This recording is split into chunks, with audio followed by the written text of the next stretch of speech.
With a whole career in the rearview mirror in a lot of senses.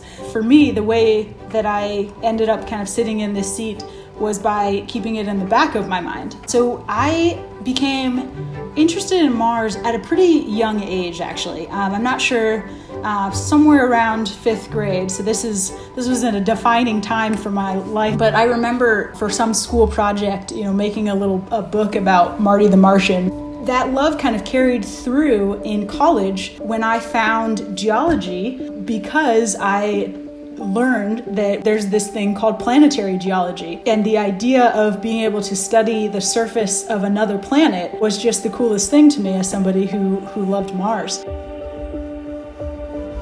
Geology training on our home planet covers just one aspect of what it would be like to scientifically explore the moon.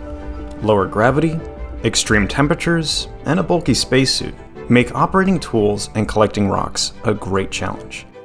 NASA scientists and engineers work hard to design and build custom tools that will work well in the extreme environment of the moon's south polar region.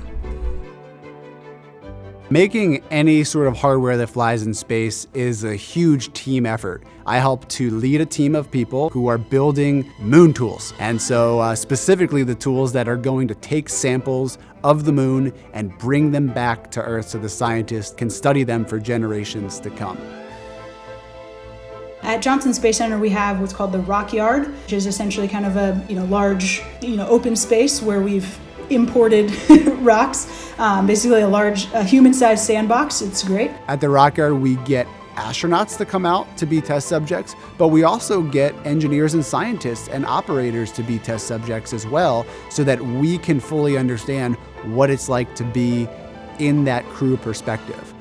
So understanding, what our priorities are, what types of rocks we're interested in and why, but also to start using the tools that we'll be using to collect those samples. Let's just start with the most simple tool, the geology hammer. You all know what a hammer looks like, but in the South Pole, it's going to be really cold there. And so we need to make sure that we're using a material that doesn't break at very cold temperatures. So we create a test plan that includes putting it through environmental testing. So putting the tools in very hot conditions and very cold conditions and making sure they work. We can't just go to the hardware store and buy a hammer. We have to go make a special one. And then we have testing like ergonomic testing to make sure that it actually works with the astronauts and that it fits their gloved hand when they're in the spacesuit. It's not too exhausting for them. There's all of these little different nuances of being in the spacesuit that are hard to fully appreciate unless you get in there. As anyone who's worn a spacesuit will tell you, it feels like wearing a balloon that's constantly pushing down on you.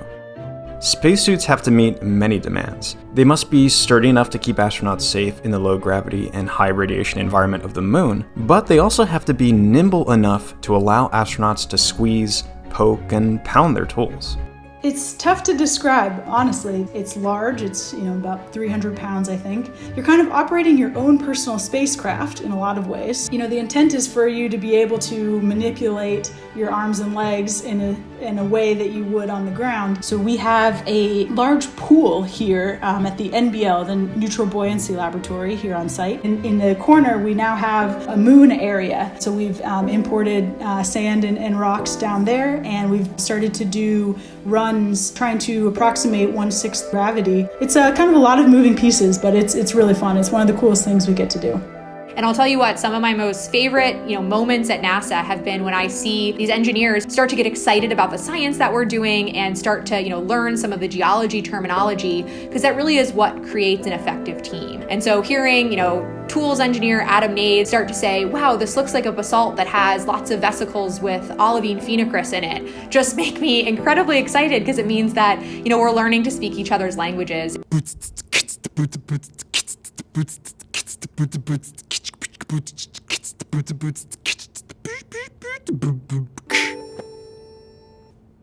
There you go. I just like to do weird and unique things. So I've always found those odd hobbies like learning to juggle or learning to beatbox or do improv. I was watching TV and I saw the TV show American Ninja Warrior, and I was just like, I want to do that. And so I started to train to be a ninja warrior. That's how I decided that I should be called the Space Ninja. And so I would just share my interest of space. I got selected and got to go out there and compete. So I think we would limit ourselves if we only have one vision of what exploration looks like. Being a part of the NASA team has really showed me what that means and what exploration really looks like on a daily basis. But I do enjoy creative writing, short stories, poems sometimes, when I can, find the time.